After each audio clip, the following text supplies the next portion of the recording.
Hello there and welcome. I'm glad you've arrived here in this small corner where time seems to stretch and soften, where curiosity is allowed to wander without pressure. Maybe you are lying in bed the day behind you, eyelids already heavy. Maybe you are resting in a quiet room with the hum of a fan or the faint murmur of distant traffic in the background. Wherever you are tonight, we are going to take a journey together. A slow journey, a gentle journey. A journey not across cities or oceans, but across time itself. When I say time, I don't mean the hours on your clock or the calendar on your wall. I mean deep time, the kind of time that makes centuries seem like sparks, the kind of time that humbles entire civilizations, the kind of time that stretches back not just thousands of years, not just millions, but billions, 14 billion years to be exact. That is the age of the cosmos, the story of the Earth's vast unfolding. And here we are, you and I, taking a few quiet moments to imagine it. If you close your eyes, you might picture it like this. Imagine holding a single ribbon, long, endless, and smooth. On that ribbon, every event that has ever happened is laid out from the birth of the universe to this very second in which you are listening. If you unrolled that ribbon across your room, it would stretch beyond the walls, out into the street, beyond the horizon, into the stars themselves. That is what it means to speak of 14 billion years. It is not just history. It is deep memory, deeper than mountains, deeper than oceans, deeper even than the sky itself. Take a breath here, in and out. Let your breath match the pace of the Earth's turning slow and patient. Because tonight our story is not one of hurry, it is the opposite. We are entering a landscape of time where patience is the only rhythm. Now I'd like you to picture your own life. Maybe you've lived 20 years or 40 or 80.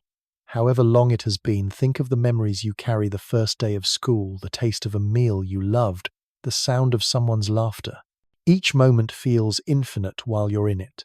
Yet compared to deep time, each is a flicker, a heartbeat. The entire span of human memory, our myths, our history, our languages, is barely a whisper in the silence of geological ages. This thought might feel overwhelming, but let's not treat it that way. Instead, let it be soothing, because if everything is so fleeting, then nothing is ever truly permanent. Your worries, your stress, even your mistakes, they are small against the vast horizon of time. The Earth has seen countless storms, and yet here it still is turning quietly in space. So too will your storms pass. Think of the ground beneath you. It feels solid, steady, unchanging, but in truth it has been moving for billions of years. Continents have drifted like rafts, mountains have risen and eroded, oceans have opened and closed. To the Earth, these motions are as natural as your own breathing. If you could watch a time-lapse of the planet's entire history, the land would look like waves surging and folding, never still. And yet from your vantage point tonight, it feels calm. The paradox is gentle: what seems steady is restless, and what seems eternal is fleeting. I invite you to hold on to that thought. The paradox of deep time is not meant to unsettle you, but to soften the edges of your mind. Because when you realize how small each moment is, you can allow yourself to rest in it. No need to solve everything tonight. No need to carry the weight of billions of years. Just let the story carry you like a slow river.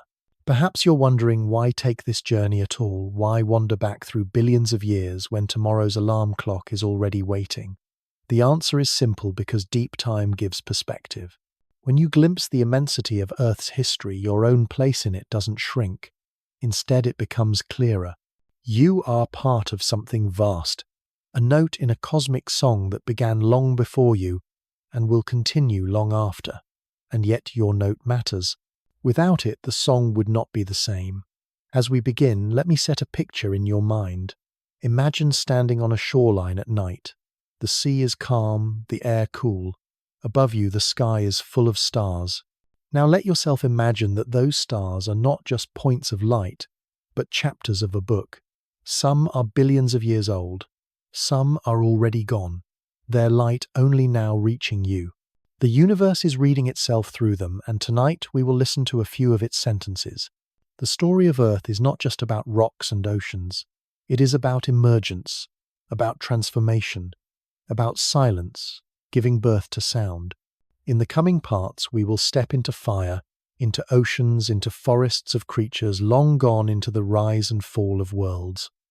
But for now, in this first step, let us simply acknowledge the vastness. 14 billion years. A number so large it resists imagination, and yet a number we will slowly, gently begin to trace. Take another breath. Let your shoulders soften. Feel the bed or chair holding you.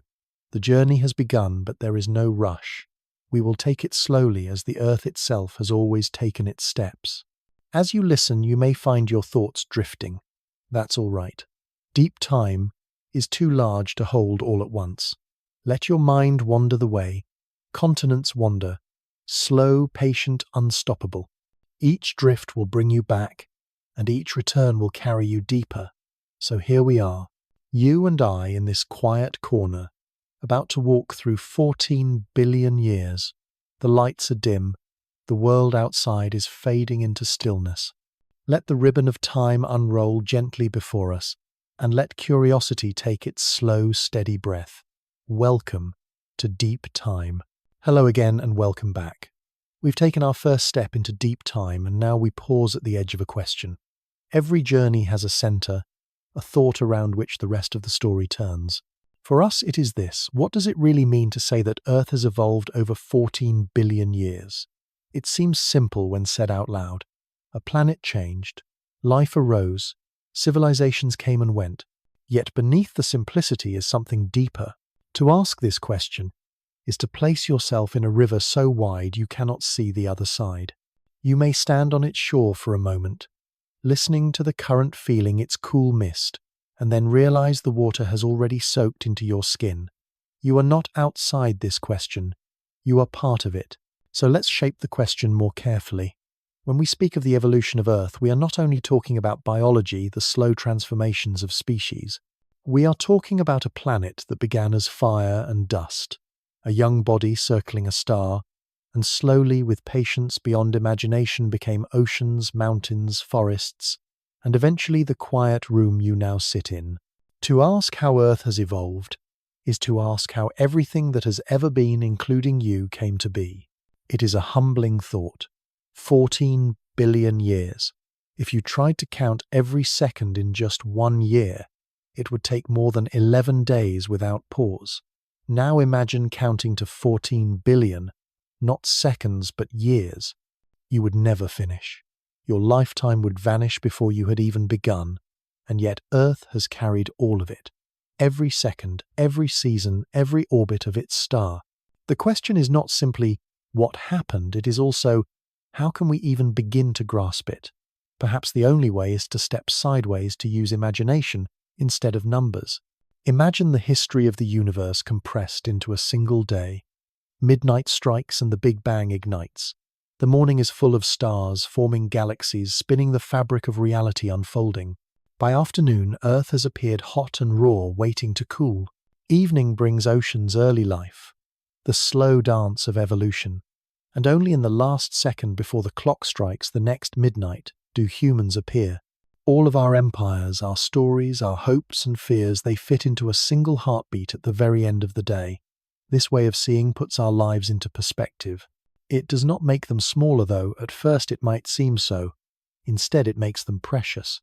Because if all of human history is a single second, then every breath you take is a rare flicker in the vastness.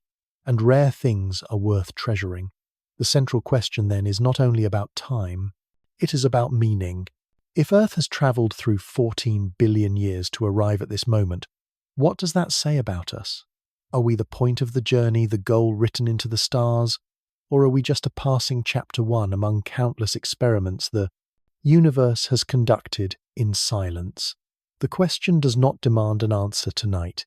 It simply asks you to hold it gently, the way you might hold a seashell to your ear and listen to the sound of distant waves. Sometimes the most powerful questions are not those that can be answered, but those that change how we see everything else. When you ask if Earth's story has meaning, you begin to notice the patterns around you differently. A tree outside your window is no longer just wood and leaves. It is the latest expression of billions of years of evolution, sunlight written into matter. The air you breathe is not only oxygen, It is the gift of ancient bacteria that filled the sky with a gas they could not know would one day sustain you. Your own body, every cell, is a library of ancient experiments carrying whispers of creatures long extinct.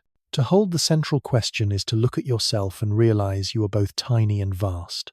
Tiny because you are one person in 1 century on one planet. Vast because you are the product of every moment that has ever been.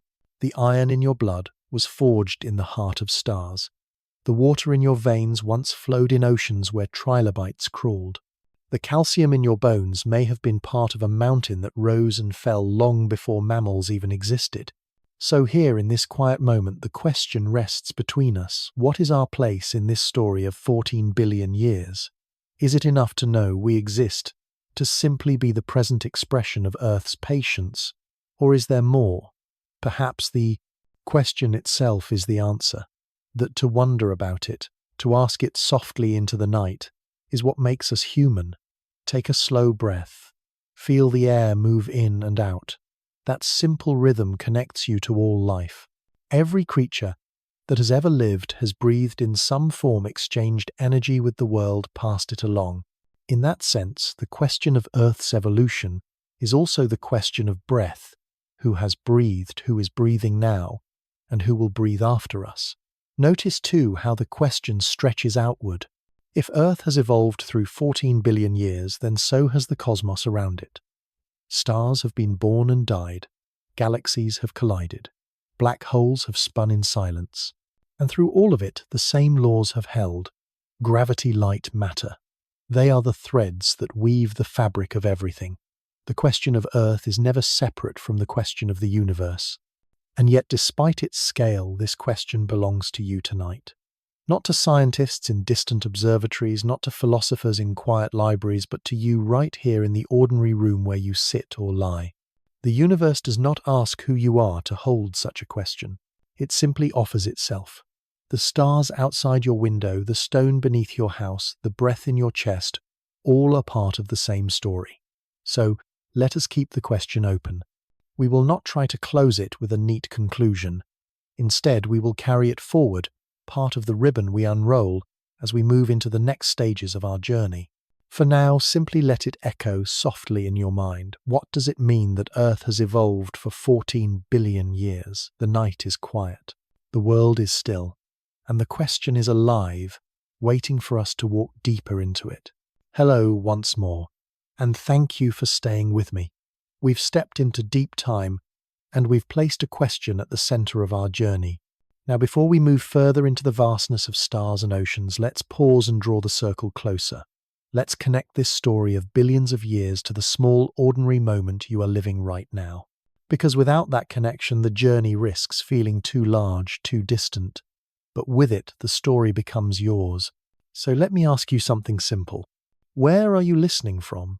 Are you lying in bed? The blankets pulled up, the light already dim, waiting for sleep to arrive? Or are you sitting in a chair, perhaps with a lamp beside you, letting the day settle into memory? Maybe you are, traveling on a bus, on a plane, or even walking slowly down a quiet street with your headphones in. Each of these places is different, but in every one the same earth is beneath your feet. The same history is holding you, even if you cannot feel it directly. As you think about where you are, notice the sounds around you. Perhaps you hear the hum of a refrigerator, the murmur of distant voices, the rhythm of rain against the window. These sounds may seem ordinary, but they are part of the great story we are telling. The refrigerator hums because humans learned how to capture energy and store food. The voices exist because language shaped over thousands of years flows easily from one person to another. The rain falls because Earth's water cycle has been running for billions of years, recycling the same molecules again and again. You are surrounded by reminders of the story, even in the quietest details. Take a slow breath. Inhale, exhale. That breath is a connection too. The oxygen you draw in was made possible by tiny organisms that lived billions of years ago. Cyanobacteria, simple and small, filled the atmosphere with oxygen long before any animals appeared. Every breath you take is a gift from them, carried across deep time into this very moment. When you exhale, you return carbon dioxide, which plants will use in their own endless rhythm. You are part of the cycle, not separate from it. Now think of the surface beneath you. If you are lying in bed, the mattress rests on a floor, the floor on beams, the beams on stone or soil. If you are outside, your shoes touch pavement or dirt. Beneath all of it lies rock, ancient rock formed in layers across millions of years. Even if you never see it, it is there steady supporting you. The weight of your body is held by the patience of earth. Doesn't that make you feel less alone? To know that no matter what thoughts drift through your mind tonight, the ground has been holding countless lives before you and will continue long after. This is why we pause for a personal connection, because deep time is not just a scientific idea, it is a living presence around you. It is in your breath, in your heartbeat, in the floor that supports you, in the water you drink, and in the starlight that reaches your eyes. You do not have to travel to distant mountains or deserts to touch it. It is already here, woven into your ordinary evening. Let me ask again, what time is it where you are? Maybe it's late at night and you are drifting towards sleep. Maybe it's morning and you are easing into the day. Whichever it is, this moment is unique. It will never return exactly the same way, and yet it is connected to billions of other moments that stretch backward into the history of Earth. You are living inside the story, even if you feel small. I want you to notice your body as you listen, the weight of your head resting on a pillow, or the feel of your back against a chair, the way your hands rest, maybe folded, maybe open, the rise and fall of your chest. These sensations are not distractions, they are reminders. Your body is the latest chapter of Earth's experiment. Every cell in you carries the imprint of ancient ancestors, from single-celled organisms to mammals to humans. You are the outcome of an unbroken line that stretches across 4 billion years of life. That thought alone is worth holding for a moment. And because we are here together, let me gently invite you to do something. If you find these reflections soothing, if they help you drift, consider pressing like or subscribing or sharing this quiet space with someone else who might need it. Not as a demand, but as an invitation, like leaving a light on in a window so that a friend can find their way home. This little gesture helps others discover these journeys, so the circle of calm can widen. Now return to yourself once more. Notice the rhythm of your breathing. Feel how it connects you to the room, to the air, to the planet itself. Imagine that every breath is a conversation between you and Earth. You inhale what it offers, and you exhale what it needs. Back and forth, a quiet dialogue that has been ongoing since life began. You may never have thought of it this way, but tonight you can. And in doing so, you bring the vastness of billions of years into something as intimate as your lungs. This is the heart of personal connection, to realize that the story of Earth is not abstract, not distant, not reserved for scientists or historians. It is happening inside you every moment, in every breath, in every heartbeat. You are not outside the story. You are the story. So as we prepare to move forward into the next stage of our journey, hold on to this feeling. You are safe. You are supported. You are connected. The story of 14 billion years is not separate from you. It is you. Take one more breath with me. In, out. Let your body settle. Let your thoughts soften. We will continue soon, but for now, let the connection itself be enough. The ribbon of time stretches forward and backward, and you are resting gently upon it. Close your eyes for a moment and imagine nothing. Not darkness, not silence, not even empty space. Nothing at all. It's almost impossible for the human mind to picture, because even when we try, we still imagine a kind of blank canvas. But the beginning of everything was not even a canvas. It was the absence of all canvases, the absence of all beginnings. And then from that absence, something happened. A spark. A birth. A moment we call the Big Bang. 14 billion years ago, the universe began in a flash so sudden and so complete that space itself unfolded. Time itself began to tick. Matter, energy, and the laws of physics poured out as if a hidden script had been waiting to be read. Out of nothing came everything. Take a breath. In, out. That rhythm you feel is not so different from the expansion of the universe. With every inhale, your chest expands. With every exhale, it settles. The cosmos did something similar. From an unimaginably tiny point, It stretched outward faster than light, ballooning into space so vast that we still cannot measure its full extent. That expansion continues even now in the silence above your roof, in the dark between stars. The universe is still breathing. At first there was only heat, not just hot, but hotter than words can capture.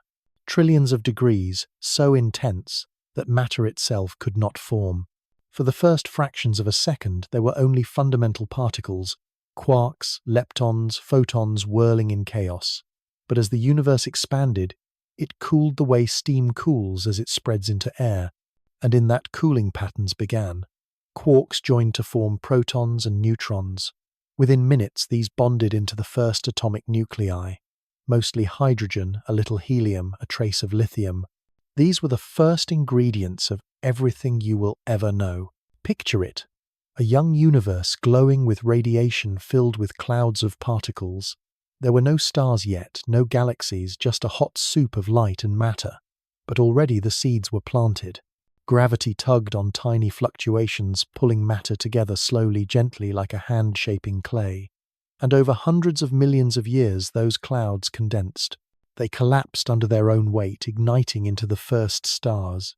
Stars are the true alchemists of the universe.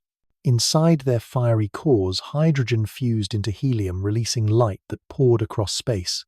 In larger stars, fusion went further. Carbon, oxygen, nitrogen, iron, all the elements needed for life. When those stars died, some exploded as supernovae, scattering their heavy elements across space like sparks from a fire. Every atom of calcium in your bones, every atom of iron in your blood, every atom of oxygen in your lungs was once forged in such a star. You are quite literally made of stardust. This is what from nothing to something really means. It means that your breath tonight, your body, your room, your entire planet is the direct descendant of that first moment. The Big Bang is not an ancient event locked away in the past. It is alive in every atom of you. Let me ask you to pause here. Think of one object near you. Maybe your pillow, maybe a glass of water, maybe your phone. Whatever it is, its atoms are older than the Earth, older than the Sunday, older even than the galaxies we see in the night sky. They were born in the furnace of stars that lived and died billions of years ago. That object you hold, ordinary as it seems, carries the memory of cosmic fire. Doesn't that make it feel more precious? And yet there is humility in this too, because while the Big Bang gave us everything, it also reminded us how small we are. 14 billion years is not just a number. It is a silence so vast we cannot cross it. Civilizations rise and fall in a blink compared to it. Stars themselves are born and die like brief candles. Against this backdrop, our lives are but single breaths. But perhaps that makes them all the more meaningful. Different cultures have told stories about beginnings for as long as humans have spoken. Some imagined gods, shaping the world from chaos or from the body of a slain giant, or from the egg of a cosmic bird. Others saw the universe as eternal, without a beginning or end. The Big Bang, though, described in the language of physics, is not so different from those myths. It, too, speaks of a sudden birth, a transformation from absence to presence. Science gives us equations, but behind those equations is the same wonder our ancestors felt when they looked at the night sky and asked, "Where did all this come from?" Perhaps the true gift of the Big Bang is not just that it happened, that it left behind a trace. If you step outside on a clear night and look up, you will see stars, yes, but you will also see ancient light, the faint glow of the cosmic microwave background. The afterglow of the Big Bang itself still fills the universe. It whispers across radio antennas, across television, static across the silence of space. The universe remembers its own birth, and it allows us to hear the echo. So tonight, as you lie there, think of yourself not just as someone drifting into sleep, but as someone cradled by a cosmos still unfolding. The same expansion that began 14 billion years ago is happening right now, carrying galaxies farther apart, stretching space itself. And you, small as you may feel, are part of that expansion. You are not outside of it. You are inside, carried along gently like a leaf upon a river that has no end. Take another breath. Feel how natural it island. Inhale, exhale. From nothing came something, from silence came light, from chaos came order, and from the birth of the universe came you. Hello again. Our last step carried us into the very beginning, the sudden moment when the universe leapt from nothing into something. Now, as we drift further along the ribbon of time, we find ourselves in a newborn cosmos, still hot, still expanding, still young. What happens next is the quiet work of creation, the slow building of stars and the birth of the elements that would one day shape everything you know. Imagine a universe without stars, no light in the sky, no warmth, no structure, just endless clouds of hydrogen and helium drifting in silence. At first, that is all there was, a vast ocean of particles glowing faintly with leftover heat from the Big Bang. It was beautiful in its way, but simple. Too simple for life, too simple for planets, too simple for anything we would recognize. But gravity, patient and gentle, began to gather the clouds. Imagine dust swirling in a breeze, slowly thickening until clumps form. Across hundreds of millions of years, these clumps grew heavier, tighter, until their cores collapsed under their own weight. And then, like a match struck in darkness, the first stars ignited. Pause and picture it. A black sky, and then suddenly points of light flickering into being. Not just one or two, but countless stars blooming like sparks across the cosmos. These were the first beacons, the first lamps in a universe that had been waiting to shine. Their light poured out in every direction, filling space with radiance for the first time. Stars are not just ornaments in the sky, they are forges. Inside their cores, hydrogen atoms are pressed so tightly together that they fuse, becoming helium. This process releases energy, light, warmth, radiation that streams outward. It is this process that powers the sun, and it is this process that first lit up the universe. But stars do more than shine, they create. As some stars burn hotter and larger, they forge heavier elements: carbon, oxygen, nitrogen, iron. These are the ingredients of rocks, oceans, and living beings. Without stars, there is no water, no air, no soil, no you. Every bone in your body, every breath you take, every drop of blood owes its existence to the alchemy of stars. Take a breath here. Inhale, exhale. The oxygen filling your lungs was born in a star billions of years ago. The iron in your blood was once deep inside the heart of a supernova. Even the calcium in your teeth began as dust released by stars that lived and died long before Earth was born. To breathe is to connect directly to cosmic history, and when the largest stars reached the end of their lives, they died with violence and beauty. Supernovae explosions so bright they could outshine entire galaxies scattered their elements across space.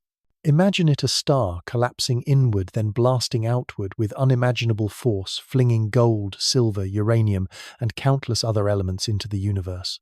These explosions seeded the cosmos with richness, painting the sky with the raw materials of worlds yet to come.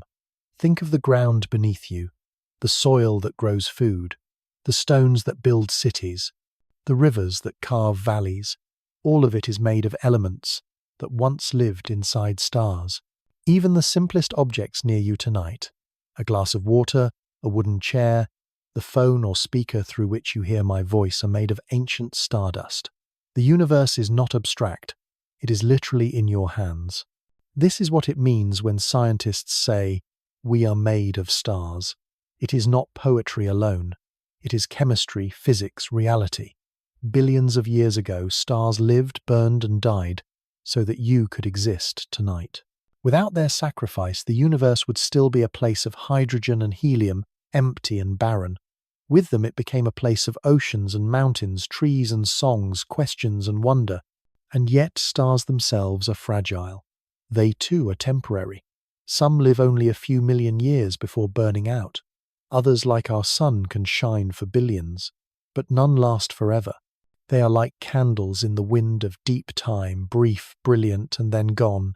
And so the universe has always been a cycle: birth, burning, death, renewal. Each generation of stars giving rise to the next, each scattering its gifts into the vastness. Take a moment to let that settle. Think of how your own life reflects that same pattern. You too are born. You shine in your way, and one day you will fade. But the matter that makes you will continue. The atoms of your body will not vanish. They will return to the earth, to the air, to the oceans, perhaps one day to the stars again. You are part of the same cycle. You are temporary, but never lost. Isn't it comforting to know that impermanence does not mean disappearance, that endings are simply beginnings written in another form? This is the lesson of stars. They die, but in dying they create. Their deaths make planets possible. Their explosions make life possible. Even in silence, the universe is never finished. Look up if you can at the night sky. Those points of light you see are not just decorations. They are the memory of creation itself. Some of the light you see tonight began its journey millions of years ago, traveling through space just to meet your eyes in this moment. The stars are storytellers whispering across time, and you lying here are part of their audience. So as we close this step in our journey, hold on to the thought that you are not separate from the stars. You are their child, their gift, their continuation. 14 billion years ago there was nothing. Then came light. And from that light came elements, and from those elements came you. The story of stars is your story too. Take another breath. Let your shoulders soften. Let the thought cradle you. You are stardust listening to the universe remember itself. Hello again. We have drifted through the first sparks of the universe, watched stars ignite, and felt the weight of stardust in our very breath. Science tells us that the cosmos was born in a sudden expansion, that stars forged the elements of life. But humans, long before telescopes and laboratories, looked at the same sky and asked the same question: where did all this come from?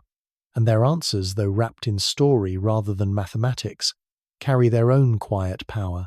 Let us wander slowly through some of those ancient myths of creation. They are not scientific explanations, but they are part of the human attempt to place meaning on the great mystery of beginnings. And perhaps if we listen gently, they can deepen our sense of wonder, even as science tells its own story.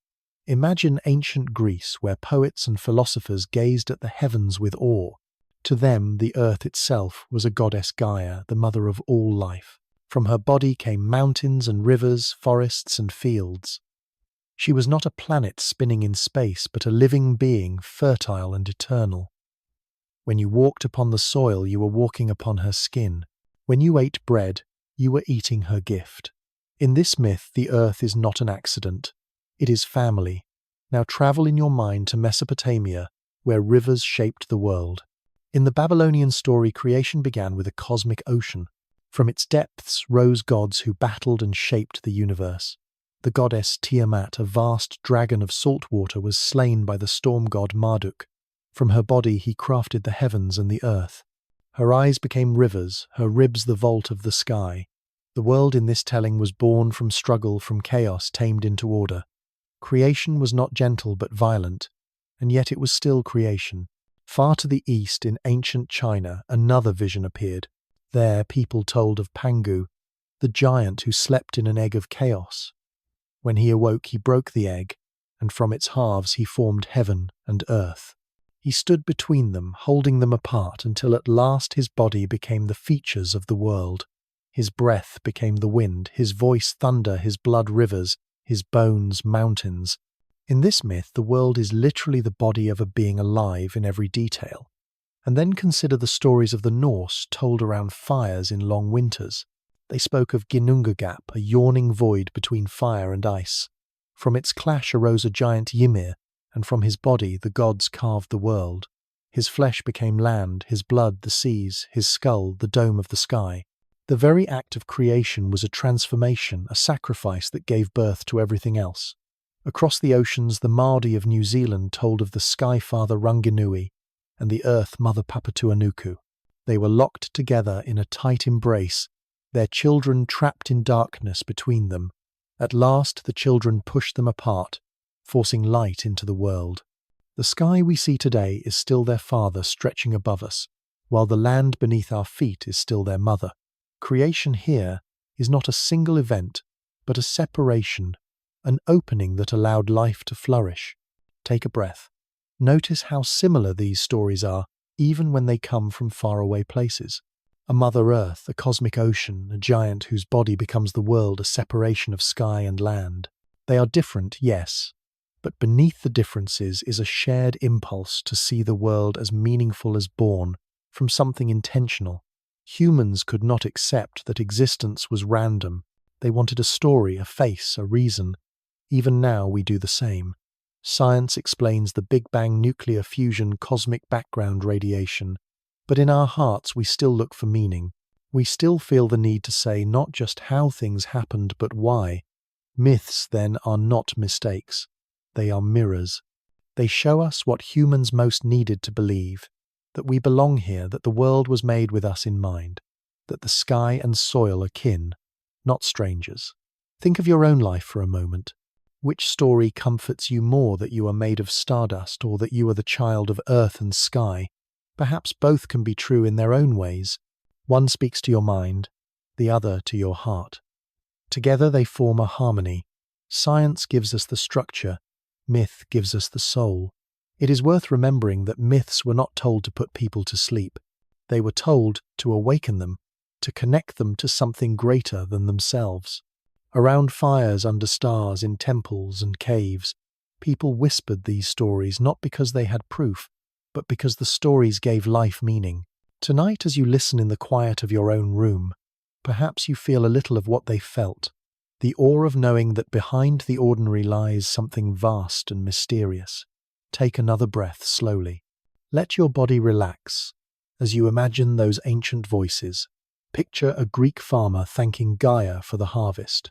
Picture a Babylonian priest chanting of Tiamat and Marduk.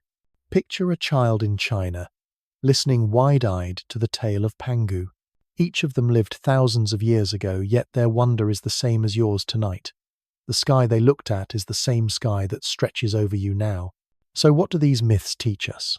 Not facts about physics or geology, but something perhaps more important. They teach us that humans long to feel at home in the universe. They teach us that creation is not just a past event, but an ongoing story. And they teach us that even in the face of mystery, telling a story can be its own kind of truth. We will continue soon with science, once more with oceans forming with life beginning. But before we leave, hold this thought gently: the universe is both a fact and a story. The atoms of your body are explained by physics, but the meaning of your life is told through myth. Between the two, you are complete. Take one final breath with me. In, out.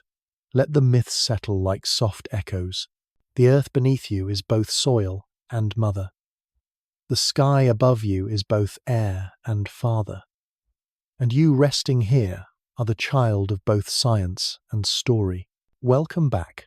We've listened to myths of creation, stories where the world was born from gods, giants, or the embrace of sky and earth. Now let us return to the language of science and step quietly into a new chapter, the moment when our own planet took shape. 4.5 billion years ago, Earth itself emerged raw and newborn, still glowing from its violent birth. Try to picture it, though. The image may feel more like a dream than reality. The solar system was not the orderly place we see now, with planets tracing graceful orbits. It was chaos. Clouds of dust and gas swirled around the young sun, colliding, merging, breaking apart. Out of this storm, Earth formed a sphere of molten rock, restless and unstable. The early Earth was no gentle cradle. It was hot, so hot that its surface boiled. Volcanoes erupted constantly, releasing gases that choked the air.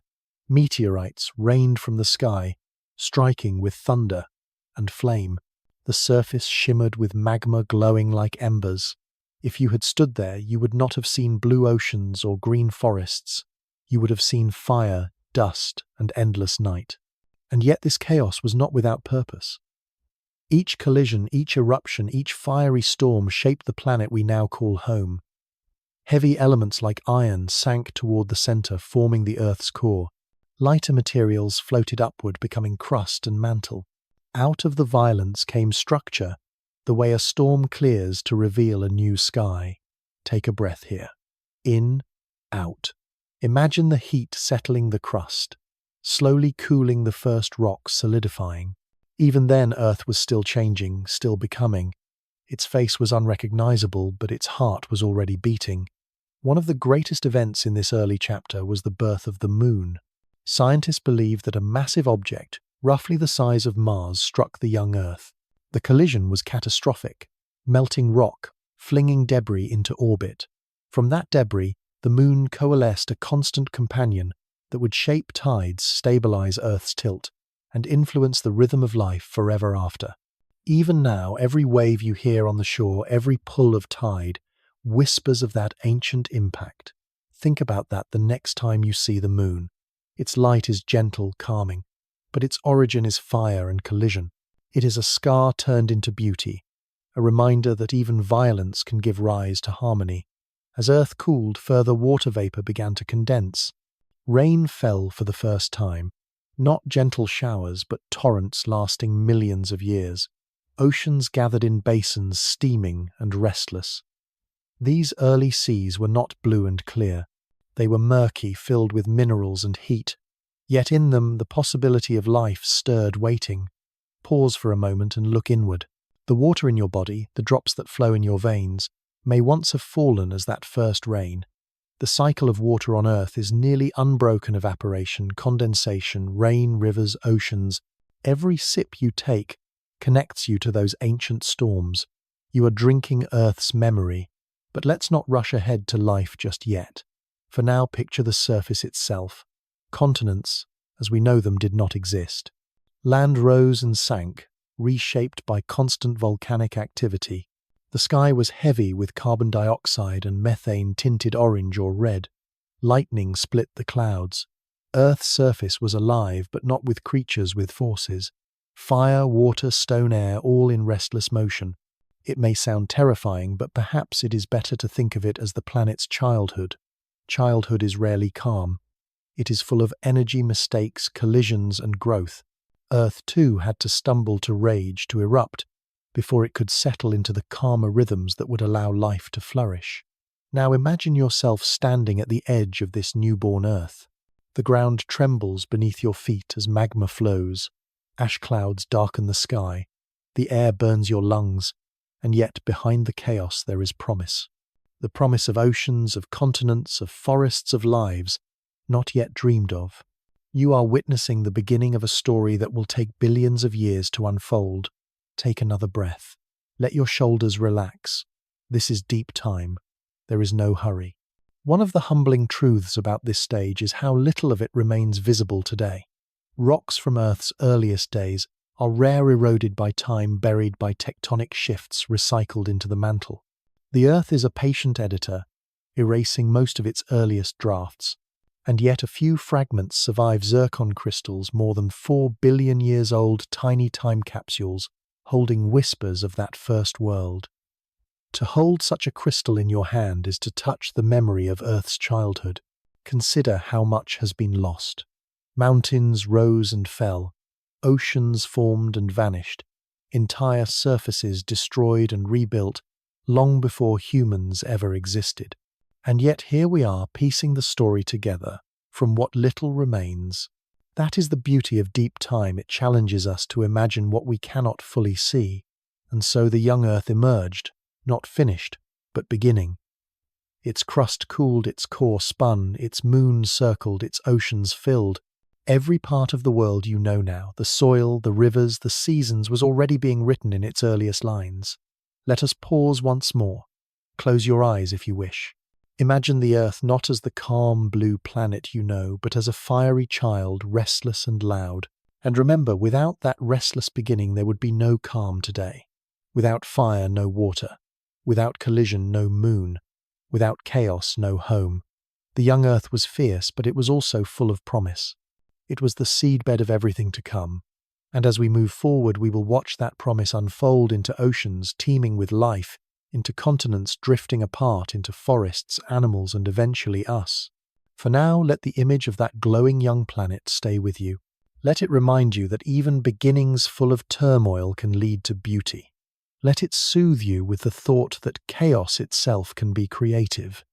Take one last breath with me. Inhale, exhale. The young Earth has emerged, and with it, the first notes of a song that still plays tonight beneath your very feet. Hello again. We've stood in the fire of a young Earth, watched magma glow and oceans begin to form.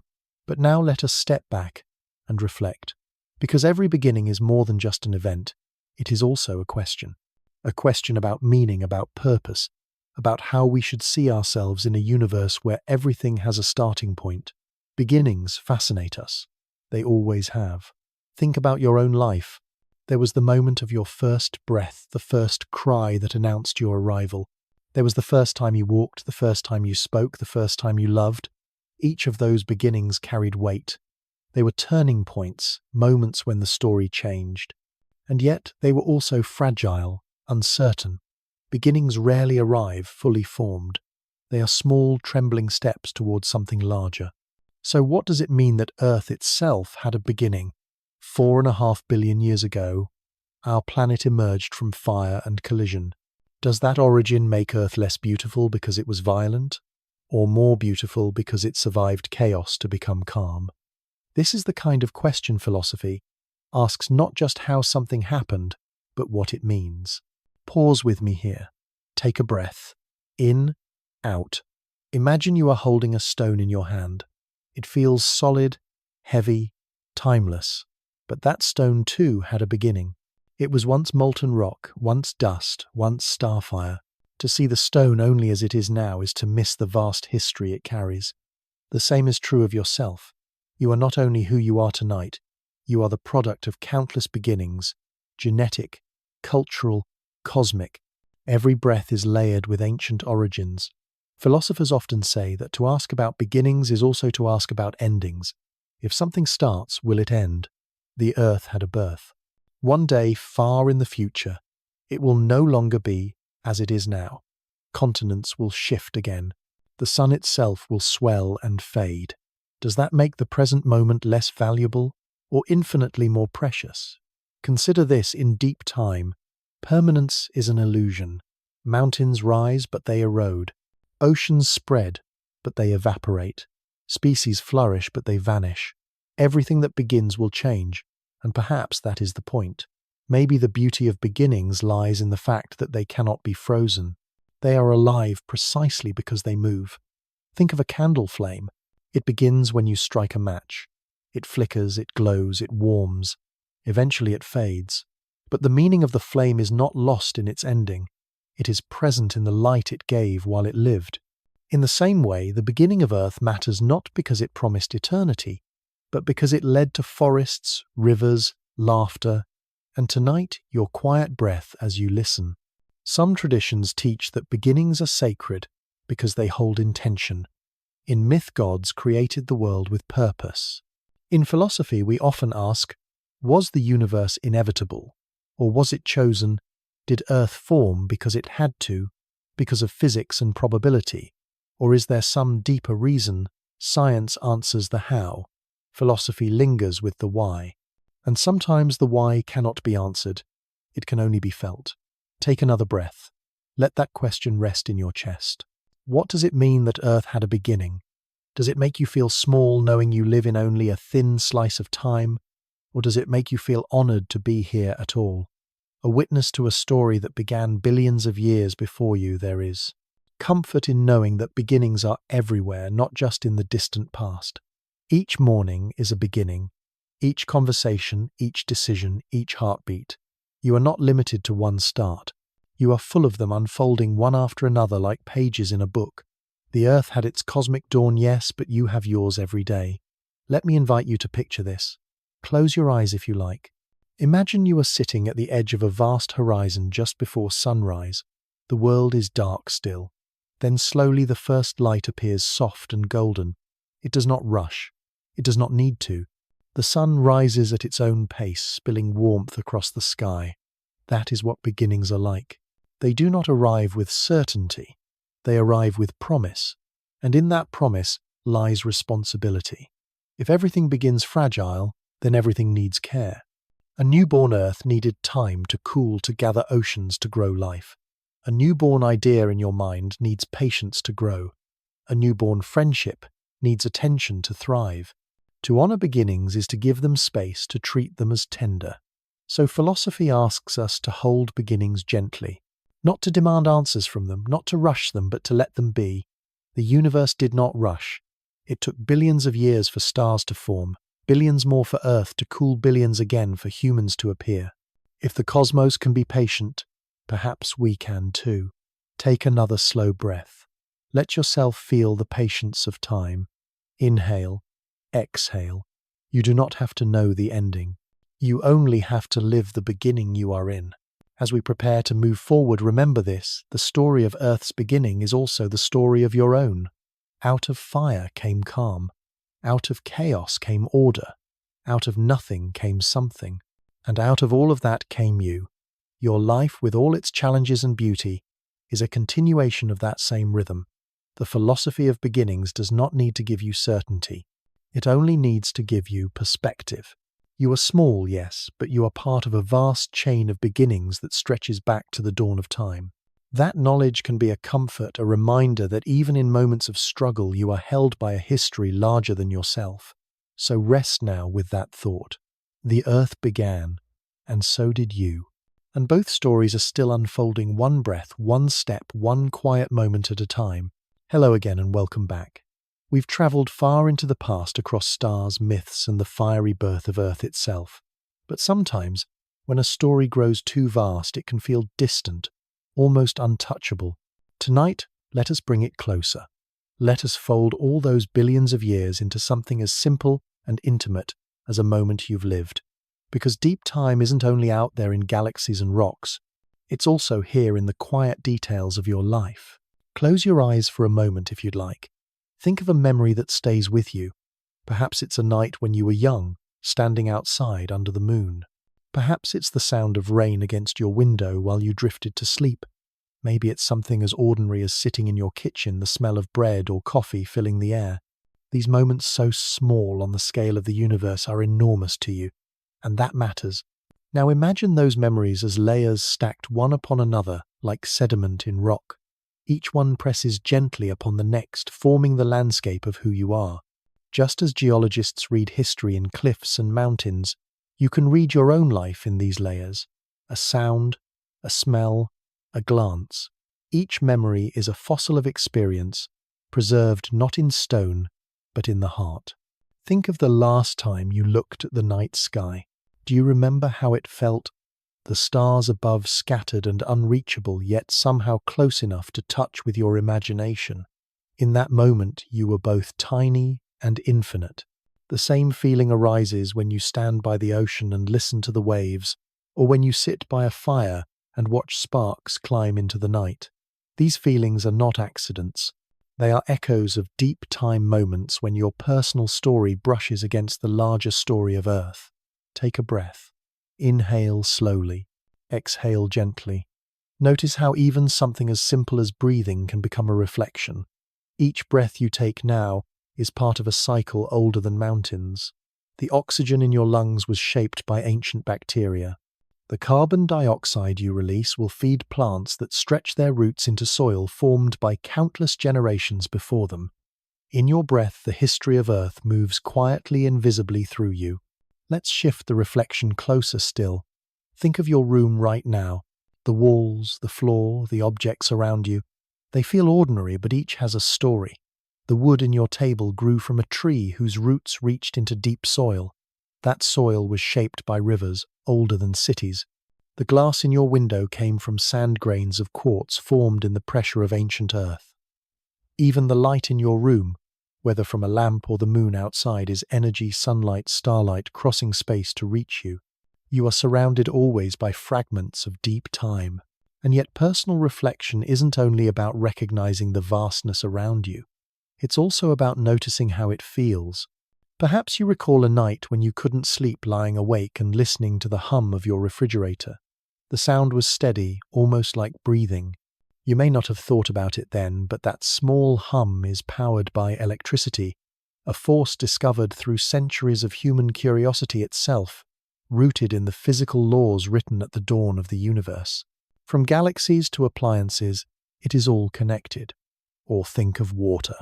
The glass you drink, the shower you take, the rain outside. Every drop has circled the earth countless times. It has been vapor cloud, snow, ice, river, sea. It may once have frozen in a glacier, flowed in a dinosaur's body, or fallen as rain on an ancient forest. Tonight it rests with you. Something so personal as thirst is also cosmic. Reflection also lives in sound. Remember a moment when you heard the distant call of a bird, or the ticking of a clock in a quiet room. These sounds pass quickly, yet they stay in memory. They are like the faint traces scientists find in ancient rocks, small signals that carry meaning far beyond their size. Your life too is made of these small signals. They remind you that even ordinary moments have depth. Take another breath. Let your shoulders relax. Feel how your body itself is part of the story. Your heartbeat echoes the rhythm of cycles older than humanity. The calcium in your bones was once mountain stone. The water in your cells may once have floated in a comet. The warmth of your body is the inheritance of a star's fire.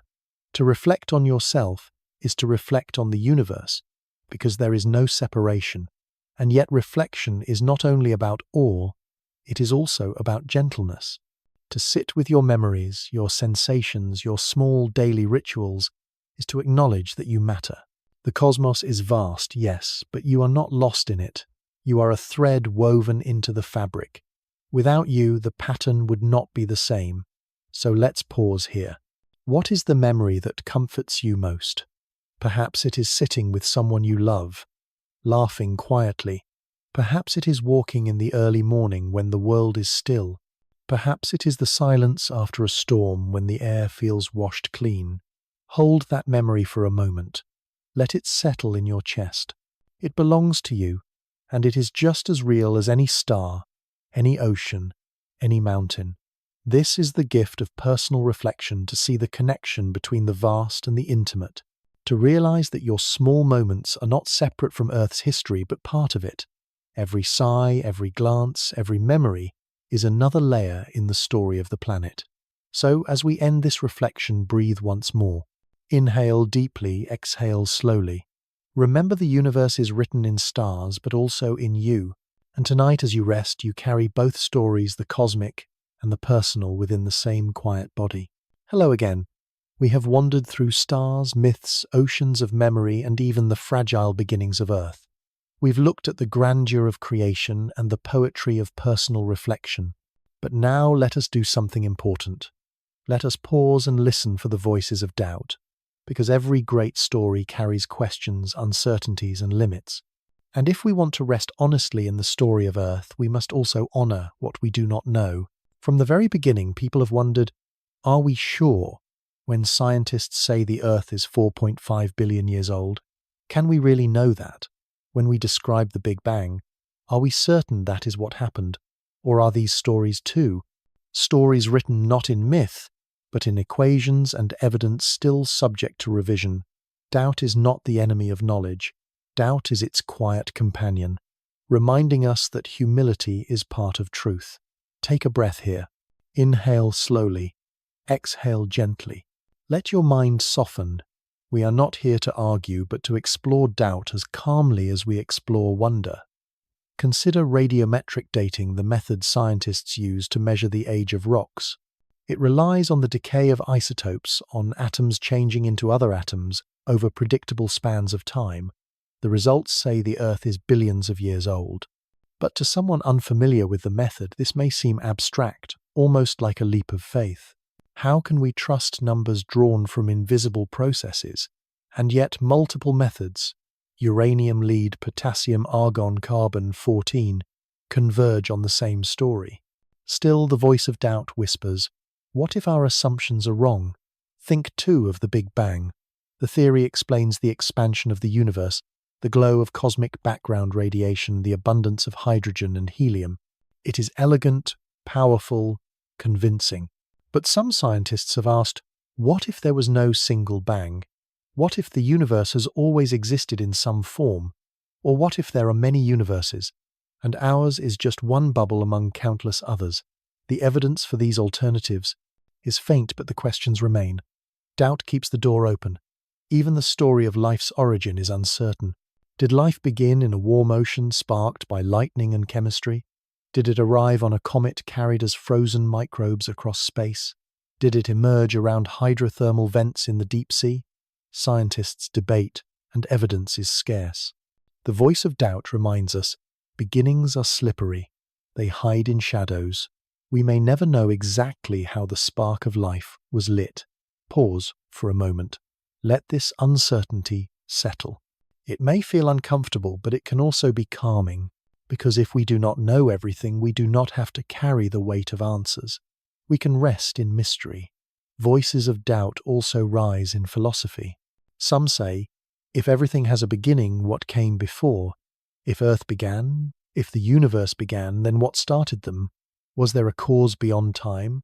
Or does the very question dissolve because time itself began with the Big Bang? Others ask, we even capable of knowing perhaps the human mind is like a candle trying to light the horizon? The flame is bright enough for a room but too faint for the sky. There are also cultural voices of doubt. Myths we explored earlier sometimes contradict one another. In one, the world is born from chaos. In another, it is the body of a giant. In another, it is a divine embrace. Can all be true? If not, how do we choose? For many, the answer is not to choose, but to live with layers of meaning. Doubt here is not a weakness, but a reminder that truth may be larger than any single story. Take another breath. Inhale, exhale. Feel how even doubt can be soothing. It slows us down. It prevents us from rushing to certainty. It lets us linger in the questions. Scientists themselves carry doubt with them. When a geologist looks at a rock, when an astronomer looks at a star, they know their interpretations are provisional. New evidence may overturn old models. What we thought solid may dissolve tomorrow. This is not failure. It is the rhythm of discovery. Doubt is the pause that makes the music of knowledge possible. Think of your own life. Haven't your doubts at times been gifts? Perhaps you doubted a choice, and that pause saved you from harm.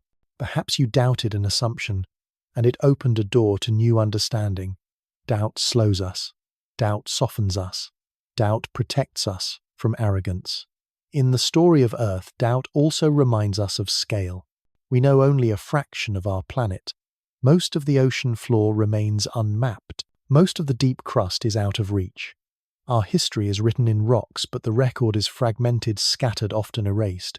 When we say, this is what happened, we are piecing together puzzles with missing pieces. Doubt reminds us to whisper, not shout. And yet doubt need not paralyze us.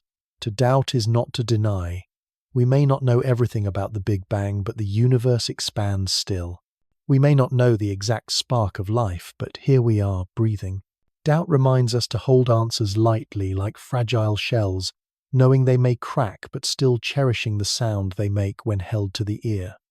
So, as we honor voices of doubt tonight, let us not treat them as interruptions. Let us treat them as part of the song. Wonder without doubt is arrogance. Doubt without wonder is despair. But together they form balance, curiosity, tempered with humility. Take one final breath with me. Inhale deeply, exhale slowly.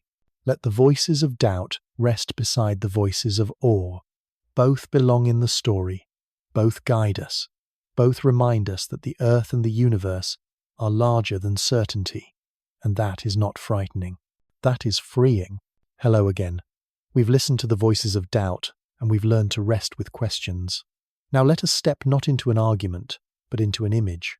Tonight I'd like to invite you to picture the earth at a time long before forests, before animals, before even the first fish. Imagine Earth as it was billions of years ago when life existed only in its smallest forms. Let's wander slowly and gently through a microbial world.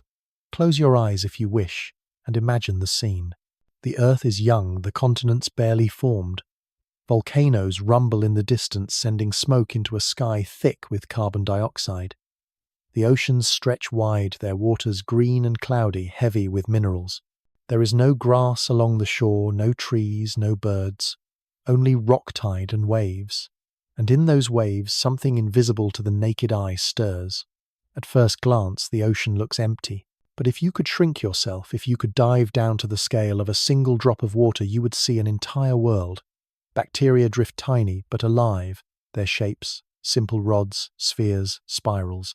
They move with delicate whips of flagella, or they float passively carried by currents. To us they seem insignificant, yet they are the architects of everything to come. Picture yourself standing at the edge of this ancient sea. The air is harsh, but the water is alive with activity. Cyanobacteria, tiny cells capable of photosynthesis, spread in colonies across the shallows. They form mats, layered structures we now call stromatolites. As sunlight hits the water, these microbes capture its energy, transforming carbon dioxide into oxygen. Slowly, invisibly, they are changing the atmosphere of the planet. Each bubble of oxygen is a small revolution, a whisper that will reshape the sky, the seas, and the fate of all future life. Take a breath now. Inhale, exhale. Remember, the oxygen filling your lungs tonight is their legacy. Without those tiny, unseen ancestors, no plants, no animals, no humans could exist. Your every breath is a direct conversation with a microbial world that lived billions of years ago. Imagine walking along the shore. The rocks are bare, the tide pools shallow and strange. In one you see a film slippery and green. To our eyes it might look unremarkable, even unpleasant. But in truth, that film is alive with billions of cells, each dividing, growing, adapting. It is a city without streets, a community without voices, yet somehow organized. Each microbe lives for itself, and yet together they transform the entire planet. Now, let's dive deeper. Picture yourself sinking slowly into the ocean, the water surrounding you. The light grows dim, but microbes thrive even here. Some live near volcanic vents on the seafloor, feeding not on sunlight but on the heat and chemicals rising from Earth's crust. Imagine towering black chimneys billowing mineral-rich water into the sea. Around them, colonies of microbes cling, extracting energy from sulfur and iron. They do not need the sunday. They live from the Earth's own breath. Pause here. Feel how strange and quiet this world island. No whales, no fish, no coral reefs. Only microbes, yet countless, filling every niche. They live in boiling vents, in frozen ice, in rocks beneath the seafloor. They are everywhere, invisible but unstoppable. This was Earth for billions of years, a microbial planet. Think about that for a moment. For most of its history, Earth was not filled with dinosaurs or humans. It was filled with microbes. They were not the prelude to life. They were life. Everything else, plants, animals, civilizations, is only the latest act in a much older play. The stage was theirs for nearly 3 billion years. That is longer than mammals have existed, longer than dinosaurs reigned. It was, and in many ways, still is the age of microbes. Take another breath. Inhale, exhale. Notice how humble this makes our own story feel. We are not the first rulers of Earth. We are newcomers arriving late to a planet already alive with ancient tenants. Even now, microbes outnumber us beyond comprehension. In your body alone, trillions live, coexisting, shaping health and life. The microbial world is not just ancient, it is ongoing, hidden in plain sight. Let's return to our imagined scene. Picture the sky after millions of years of microbial breath. Oxygen has begun to accumulate. At first, it is poison to many forms of life. Species that cannot adapt vanish, but others seize the opportunity. Oxygen allows for new kinds of chemistry, more energy, more complexity. The stage is being set for multicellular life, for movement, for growth. Yet all of it begins here, in silence, in the tiny work of microbes drifting in the tide. Think of this image as you rest tonight. An Earth without forests, without birds, without people. Only microbes quietly at work, reshaping the planet with patience. It reminds us that great changes do not always come from grand actions. Sometimes they come from countless small ones repeated over ages. In your own life, 2 small acts, kindness, patience, persistence, can shape the atmosphere around you slowly but powerfully. So let us honor this microbial world. It may seem invisible, but it is the foundation of everything. Without it, there would be no oceans filled with fish, no forests alive with birdsong, no human voices whispering stories into the night. The microbes taught the earth how to breathe, and in doing so gave us breath. Take one final breath now. In, out. Let the image of that ancient microbial sea rest in your mind. The quiet ripples, the faint mats of life, the invisible cells drifting in the water, small, fragile, yet strong enough to change the sky itself. Hello again. We've just walked through a microbial Earth, a world so small and quiet that it could be missed unless we leaned in close. Now let us take those fragments of story fire, oceans, microbes, stars, and weave them together with the help of metaphor. Because sometimes to hold something too vast we need an image, a picture in the mind that gathers the scattered pieces into a single thread. Take a breath. Inhale. Exhale. Tonight we will try on two such metaphors. We will sit with them, listen to what they suggest, and then gently unpack them. The first metaphor is this: the Earth as a book. Imagine every billion years as a chapter, every million as a page, every century as a sentence. When you look at a mountain, you are reading a paragraph of stone. When you see a fossil, you are reading a word written in bone. The oceans are long chapters, flowing and restless, while the stars above are footnotes reminding us that our story is never separate from the cosmos. Now think about what it means to live inside such a book. You and I are words on the very last page, tiny strokes of ink, recent and delicate. We cannot see the whole book at once. At best, we glimpse the chapters that came before, pieced together from fragments. Some pages are missing, torn by time. Some are smudged, impossible to read. And yet even incomplete, the book still speaks. Its theme is clear: transformation, survival, renewal. Pause here. Imagine yourself running your hand along the spine of this book. It is heavy, thick, impossible to lift alone, but you do not need to lift it. You only need to turn one page at a time. That is what science does. Slowly, carefully, page by page. Myths too are pages. Memories are pages. You listening tonight are a page. The book is never finished because the Earth is still writing. Let's breathe with that image for a moment. In, out. The Earth is a book, and we are both its readers and its authors. The second metaphor is this: the Earth as a symphony. Imagine every era as a movement, every species as an instrument, every event as a note. The microbial world was the opening hum, soft, steady, almost inaudible, but essential. The age of dinosaurs was a thunderous crescendo, brass and drums echoing across the stage. The rise of mammals was a quieter melody, flutes and strings weaving in. And now humanity plays its own theme complex, sometimes beautiful, sometimes dissonant, never solitary. What does it mean to hear Earth as a symphony? It means that no single note defines the music. Even the most powerful chord fades, unless it is part of the whole. Dinosaurs ruled for millions of years, yet they were only one passage.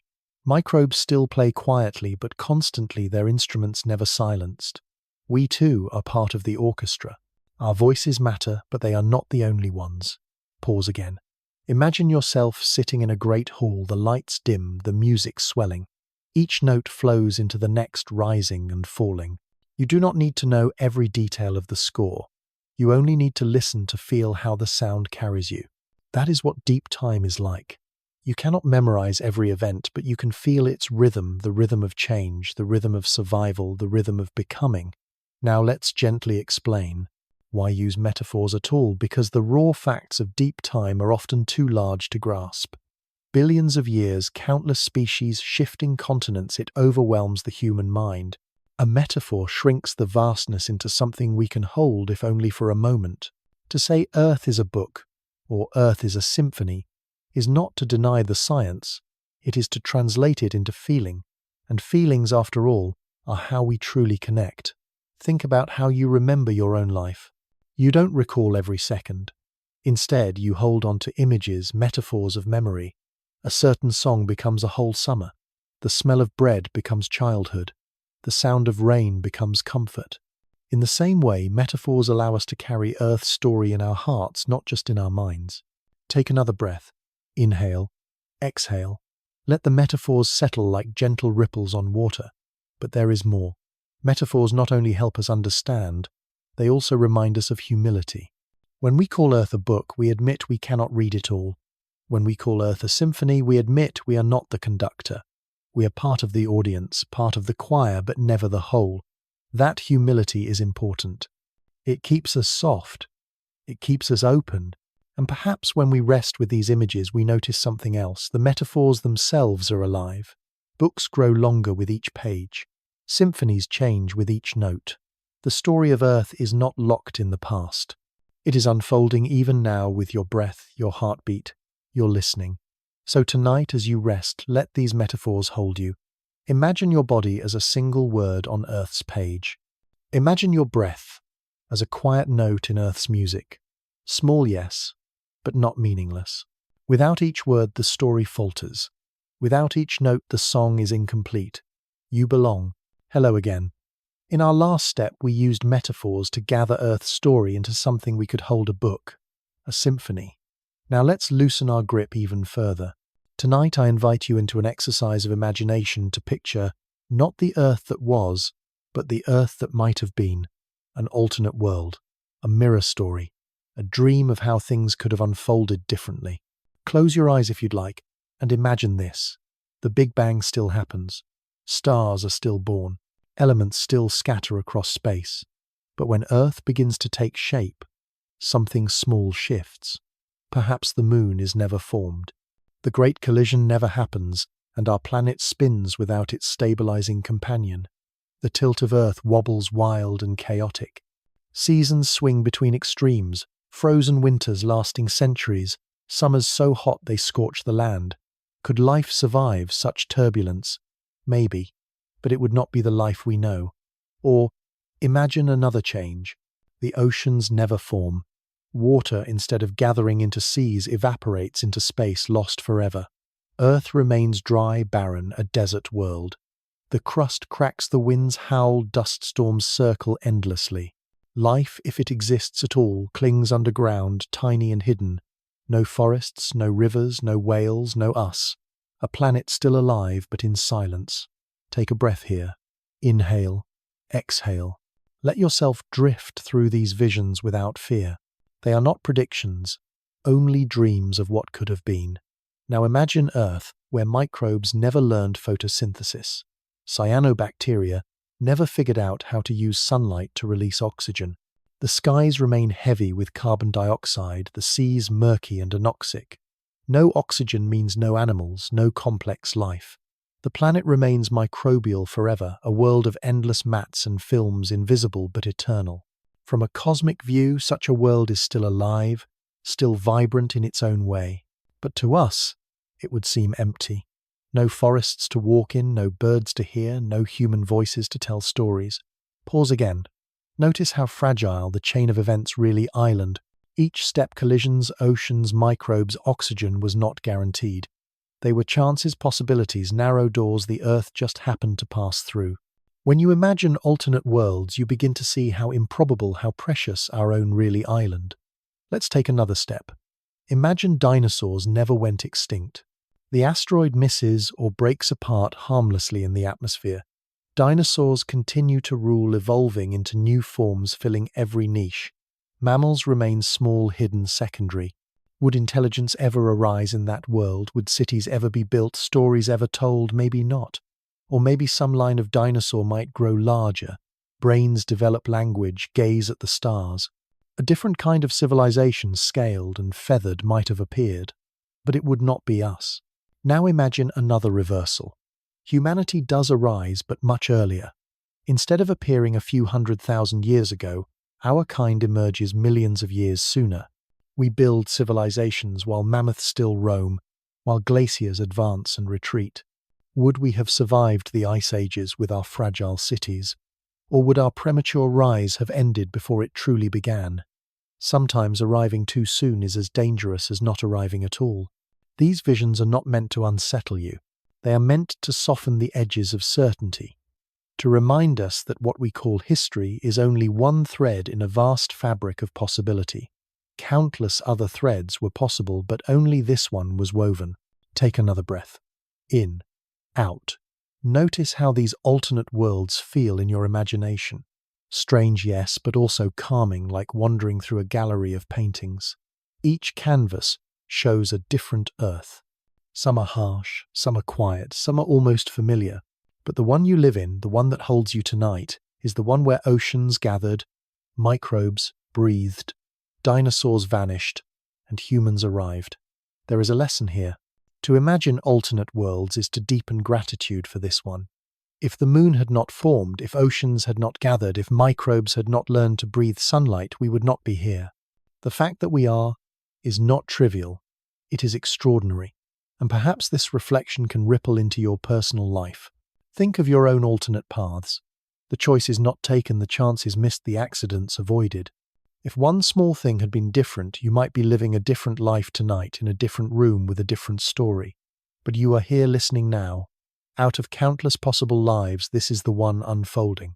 That is not a reason for regret. It is a reason for tenderness. So let us linger here in the gallery of might-have-beens. Let us look gently at the paintings of alternate Earths and alternate selves. And then, let us return to the present with new eyes. Eyes that see the fragility, the rarity, the wonder of what island. Take one final breath with me. Inhale deeply, exhale slowly. Let the alternate worlds fade like dreams. The Earth you know remains beneath you, steady alive, holding you in this moment. And that in its improbability is enough. Hello again. We've just wandered through alternate worlds. Earths that might have been paths not taken, possibilities left behind. Tonight, let us return to our own world, the one that is, and let us braid two threads together, the thread of science and the thread of philosophy. One tells us how, the other asks us why, and together they weave a tapestry of understanding that is stronger than either alone. Take a breath. Inhale slowly, exhale gently. Let's begin. Science tells us that the Earth is about 4.5 billion years old. Rocks whisper this truth through radiometric dating isotopes, decaying at steady rates, atoms keeping time more patiently than any clock. That number 4.5 billion feels heavy, almost impossible to imagine. But philosophy steps in and asks, what does it mean to live for only a fraction of that? If the Earth has lasted billions of years, and we live barely 100, how should that change the way we value our days? Science explains plate. Tectonics, continents, drifting mountains, rising, oceans opening and closing. The ground beneath us is not fixed but alive with movement. Philosophy leans close and asks, if the Earth itself is restless, why do we expect our lives to remain still? Why do we cling to permanence when the very soil shifts beneath our feet? Pause here. Let your body feel the stillness of the floor or bed beneath you. Imagine it moving slowly, invisibly across the mantle of the planet. That is what it has always done. Your sense of stability is both true and an illusion. And in that paradox lies a gentle lesson. Change is not an interruption of life. Change is life. Science tells us about the Great Oxygenation Event. Billions of years ago, microbes released oxygen, poisoning many species, but opening the sky to complex life. Philosophy tilts its head and wonders, is progress always double-edged? Does every gift carry a shadow? And if so, can we learn to see even our own disruptions, not only as destruction, but as the planting of new seeds? Take another breath. Inhale. Exhale. Feel how each question lingers, not demanding an answer, but offering a perspective. Science maps extinction events. 5 great die-offs punctuate the fossil record: the Ordovician, Devonian, Permian, Triassic, and Cretaceous. Each swept away most of life. Yet each was followed by renewal. Philosophy whispers, if endings are inevitable, are they also beginnings in disguise? If even death feeds new life, perhaps we can meet our own endings not with fear, but with reverence. Science traces the rise of Homo sapiens, a few 100,000 years of tool-making migration language. Philosophy gazes into that brief span and asks, if we are so new, are we also still unfinished? Are we not the final product of Earth, but a work still in progress? Pause again. Notice how this weaving feels. Fact and question, explanation and reflection. It is like the ocean where waves rise and fall one after another, neither erasing the other, but making a rhythm together. Science explains why stars shine nuclear fusion hydrogen atoms pressed into helium releasing light. Philosophy stands beneath the night sky and asks, why does that light move us? Why do we feel wonder, sorrow, longing when we look at stars that will never know our names? What is it in us that turns physics into poetry? Science measures time, with precision seconds, years, half-lives. Philosophy wonders, why do some minutes feel eternal and some years vanish in a blink? Why does time bend inside the mind, even as it marches straight in equations? Take another breath. Inhale. Exhale. Notice how your own time feels now, slowed, softened. That too is part of the weaving. Science says the universe is expanding galaxies rushing away from one another. Philosophy asks, if everything drifts apart, what does it mean to seek connection? Are our friendships, our loves, our communities acts of resistance against cosmic separation, or are they echoes of a deeper truth that even in expansion we can choose closeness? Science shows us black holes regions, where gravity bends light, where time itself distorts. Philosophy leans over and asks, are there black holes in the heart too, places where grief bends, our sense of reality where moments stretch or collapse? And if so, what escapes from them? Not light, but perhaps compassion. Science describes entropy, the universe trending toward disorder energy, dispersing. Philosophy turns the idea gently and asks if disorder is natural. Why do we still seek to build, to create, to love? Is our longing for order not a denial of entropy, but its companion, like two dancers, one always pulling apart, the other always weaving together? Pause here. Inhale deeply. Exhale slowly. Feel how science and philosophy do not compete. They converse. One provides data, the other meaning. One maps the world, the other asks what it is to live in it. And perhaps this is the lesson we need both. Without science, we risk ignorance. Without philosophy, we risk emptiness. With both, we find a path not complete, never final but wide enough for wonder. So tonight as you rest, let these threads wrap around you. Let the facts of science steady you. The earth is old, the stars shine by fusion, the air you breathe was shaped by microbes. And let the questions of philosophy soften you. What does this mean? How should we live? Why does beauty matter? Together they form a cradle strong enough to hold you through the night. Take one last breath. Inhale. Exhale. Science and philosophy are not rivals. They are partners. And in their weaving we find both knowledge and comfort, both explanation and meaning. Hello again. Tonight let us not rush into facts or theories. Instead let us pause. We've travelled through billions of years, through fire and stone oceans and extinctions, myths and philosophies. Now before we go any further, let us simply breathe. Take a slow inhale, hold for a moment, and exhale gently. Deep time is not a concept to be conquered. It is a rhythm to be felt. Tonight our goal is not to master history, but to rest inside its vastness. When scientists speak of deep time, they mean the scale on which planets form, mountains rise, species evolve, and stars burn out. It is not measured in minutes or hours or even centuries. It is measured in millions and billions of years. But here, in this quiet moment, we can approach it differently. Not as numbers on a timeline, but as a sensation. Imagine time not as a line, but as an ocean. You are floating on its surface. Waves roll beneath you. Some are tiny ripples, our days and years. Others are great slow swells. Ice ages, extinctions, whole eras passing.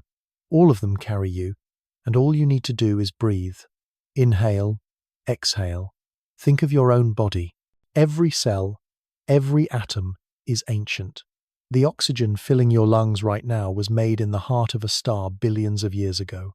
The calcium in your bones was forged in the death of older stars, scattered across space, gathered into this planet, shaped into you. When you breathe, you are breathing deep time. Each inhalation is an inheritance, each exhalation a continuation. Now imagine the earth itself breathing. not in seconds, but in ages. Ice sheets advance like an inhale covering continents. They retreat like an exhale, revealing rivers and forests again. Volcanoes erupt, then grow quiet. Oceans rise, then fall back. The planet itself moves in rhythms larger than we can see, but they are there steady as a sleeping giant's breath. Pause. Listen. Even if the room you are in is silent, imagine beneath it the quiet inhale of the planet. The cooling, the warming, the shifting, the waiting. Inhale. Exhale. When early humans first looked at mountains and rivers, they saw them as alive because in a way they are. Not alive like us, quick pulsing, restless, but alive in the language of deep time. Mountains grow, but so slowly we do not notice. Rivers wander across plains, changing their paths over centuries. Forests spread retreat and return their breathing slower than ours, but no less real. Think of a glacier. To us it looks frozen still, but in deep time it flows like water-carving valleys, carrying rocks, shaping continents. That too is a kind of breath.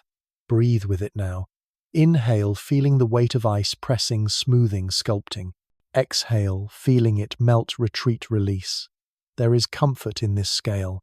Our worries, our deadlines, our hurried thoughts are ripples on the surface. Deep time holds them, absorbs them, smooths them into its vast ocean. Nothing is rushed here. Nothing is wasted. Inhale, exhale. Imagine the night sky. Stars drift slowly across billions of years. Galaxies expand. New suns ignite. Old ones fade. We measure our lives in years, but the universe measures in eternities. And yet in every breath we take, we connect to that scale, because the air you breathe is not new. It has passed through countless lungs before yours, dinosaur lungs, bird lungs, even the tiny bubbles trapped in ancient ice. Each breath is a reunion with history. Pause, breathe, feel the strangeness of it, the comfort of it. Some philosophers say that breathing is the body's way of keeping rhythm with the universe, that every inhale is a beginning, every exhale an ending, and together they remind us that cycles are natural. Stars cycle, planets cycle. Life itself is a pattern of beginnings and endings, each folded into the larger breath of time. So tonight let us rest in that rhythm, not as scientists, not as philosophers, but as wanderers pausing on the trail. We do not need to rush forward. We can sit here, feel the deep breath of earth and cosmos, and let it guide us towards stillness. Take another slow inhale, exhale. Notice how your body softens. Notice how your thoughts drift like leaves on a wide, slow river. Deep time is vast, but it is not frightening. It is simply patient, and in its patience it offers us rest. So let us linger here. Inhale, exhale. The story will continue. But for now, the breath is enough. Hello again. We've spent time breathing with deep time, letting the rhythm of Earth settle us. Now let us step into one of the most dramatic chapters in the planet's story. Tonight we drift into the Mesozoic era, the age when giants walked the land, soared through the skies, and ruled the seas. It was the age of the dinosaurs, creatures so immense, so varied, that even now they haunt our imagination. Picture Earth around 250 million years ago. The world has just endured the greatest extinction in its history, the Permian extinction, when most life was wiped away. Out of that silence, life begins again. Slowly at first, like green shoots after a fire, but soon stronger, stranger, larger than ever. It is as if Earth itself took a deep breath, exhaled, and filled the world with giants. Take a slow inhale and exhale. Let the image of this rebirth fill your mind. In the early Mesozoic, the land was dominated by one supercontinent, Pangaea. Imagine an enormous landmass stretching nearly from pole to pole, surrounded by a vast ocean. The climate was harsh in some places, dry deserts across the interior, but along the coasts, lush forests thrived. Here, small reptiles, scurried insects buzzed, and the first dinosaurs appeared. At first, they were not the towering creatures we imagine. They were small, quick, cautious. But in the endless laboratory of evolution, some grew larger, more powerful, more specialized. Over millions of years, they diversified into a dazzling array of forms, herbivores with necks long enough to sweep treetops, predators with jaws strong enough to crush bone-armored beasts plated like living fortresses. Pause. Picture a sauropod, one of the long-necked giants. Its body stretches the length of a bus, its neck rising high above the trees. Each step shakes the ground softly, a rhythm as steady as a drumbeat. It moves slowly, not in a rush, grazing on leaves, its life measured in centuries. Imagine standing in its shadow. You would feel small, yes, but also safe, as if you were resting beneath a living mountain. Now picture a predator, the tyrannosaur, or perhaps its earlier cousin, its eyes sharp, its muscles coiled, each step deliberate. Its presence is not gentle, it is power embodied.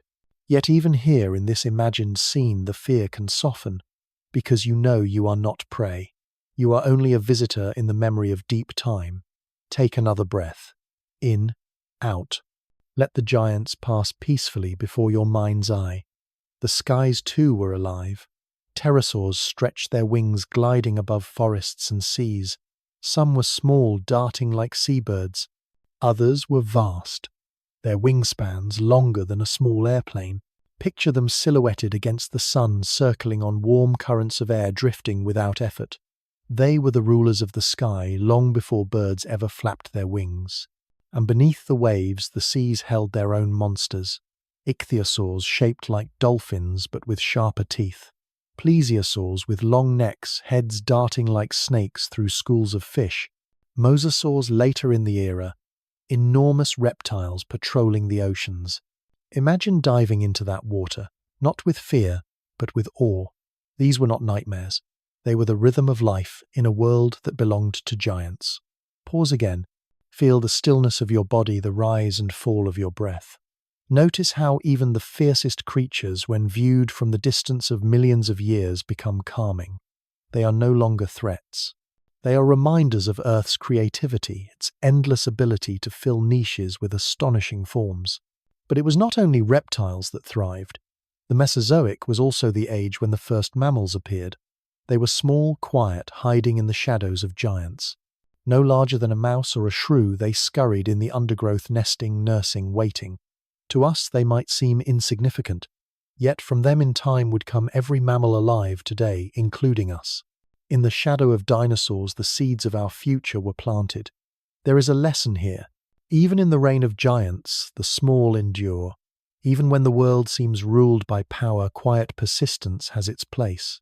The mammals remind us that strength is not always about size, but about patience. Take another breath.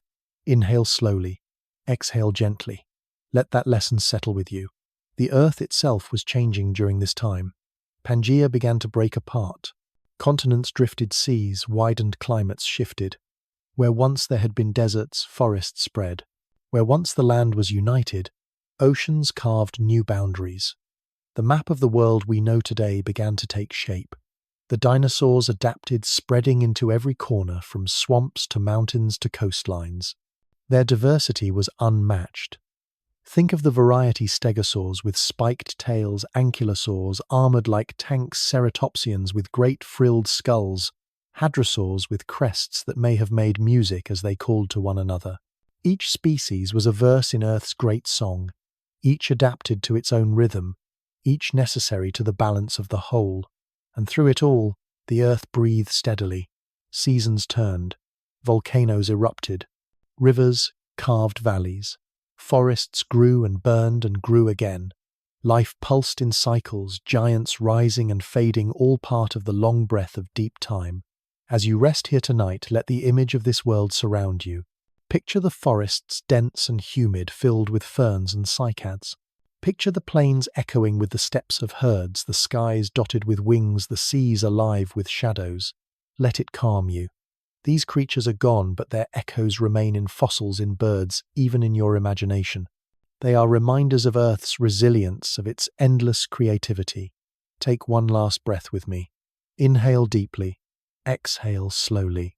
The giants have risen, walked, flown, swum, and faded. Their time is complete.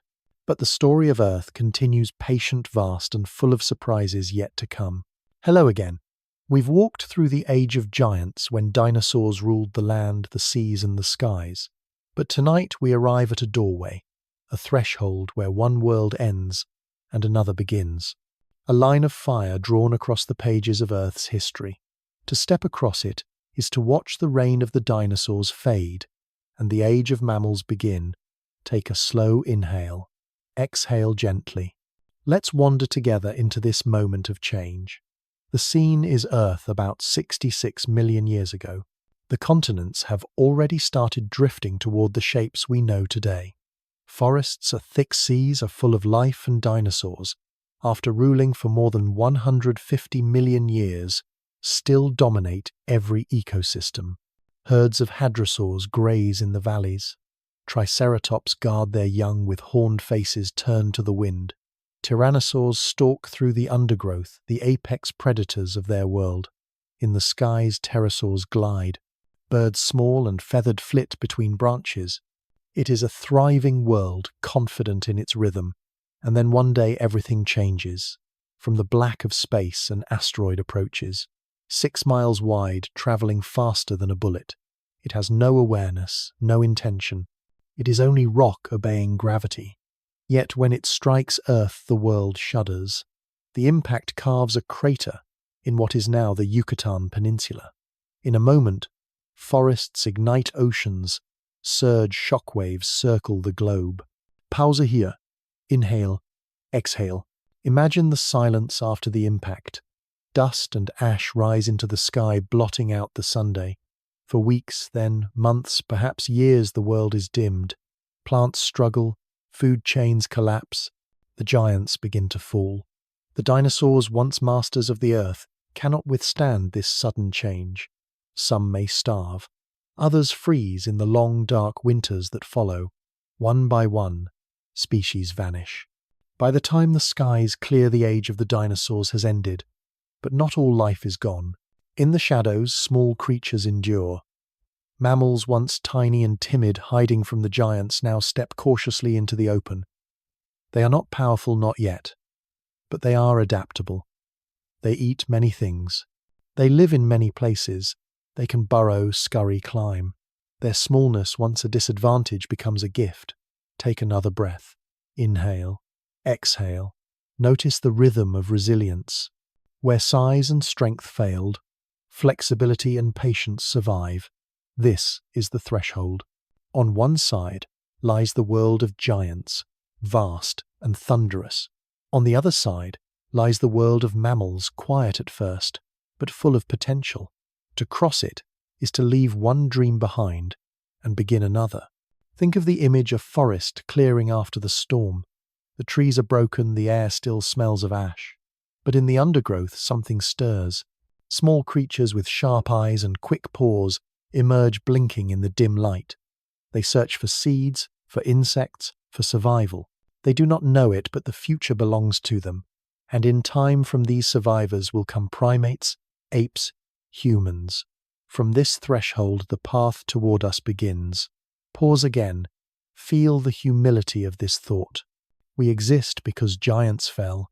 We exist because chance or fate allowed a rock from space to redraw the story. Without that, perhaps dinosaurs would still rule and mammals would remain small, forgotten. Our very breath tonight is tied to that moment. There is a lesson here, quiet but profound. Every ending is also a beginning. The fall of one world makes space for the rise of another. In our own lives, 2 thresholds come. A job ends. A relationship changes. A door closes. It may feel like loss, like collapse. But often, in the silence that follows, something new stirs. Small at first, fragile but alive. Take another breath. Inhale. Exhale. Let the threshold soften your fears of endings. Some philosophers call extinction the price of renewal. It is not cruelty but transformation.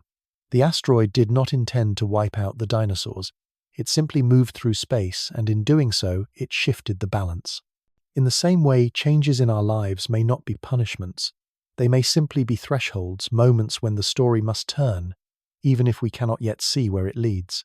The Earth has crossed many such thresholds. Ice ages have come and gone. Seas have risen and fallen. Species have flourished and vanished. Each time life has reshaped itself, found new forms, written new chapters. We are one of those chapters, not the last, not the only, but the current. As you rest tonight, imagine yourself standing at that ancient boundary. Behind you, the footsteps of dinosaurs echo faintly. Ahead of you, the whispers of mammals, small but determined. You are standing on the hinge of history, where endings and beginnings meet. Take one last breath with me. Inhale deeply. Exhale slowly. You have crossed the threshold. The giants are gone, but life continues. And from their absence, a new story begins. One that will in time carry us all the way to this quiet night. Hello again. We've crossed the threshold where dinosaurs fell and mammals rose. Out of that silence, out of that long recovery came us humanity.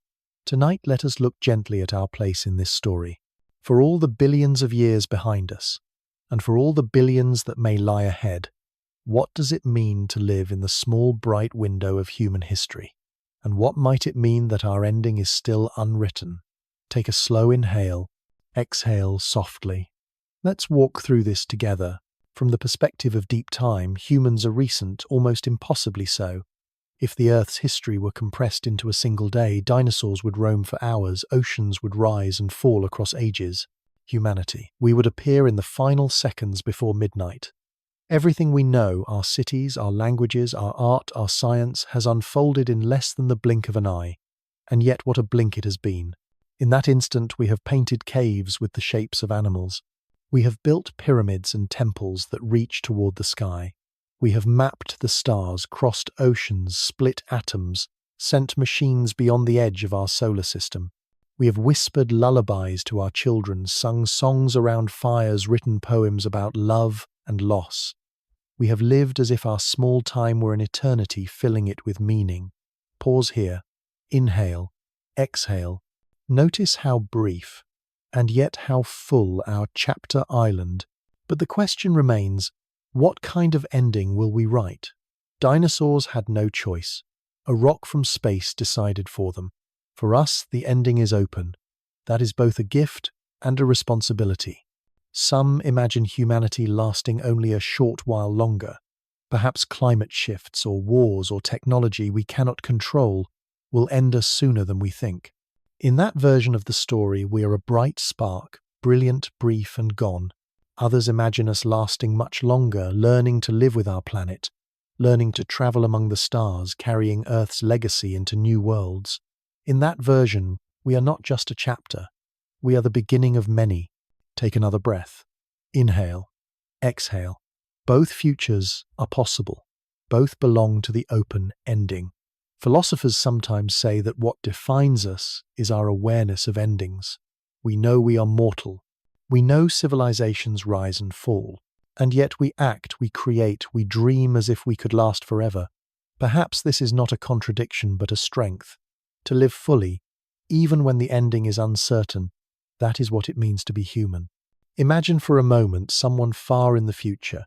It could be a child 100 years from now, or a traveler 1,000 years from now, or even another species that evolves long after us.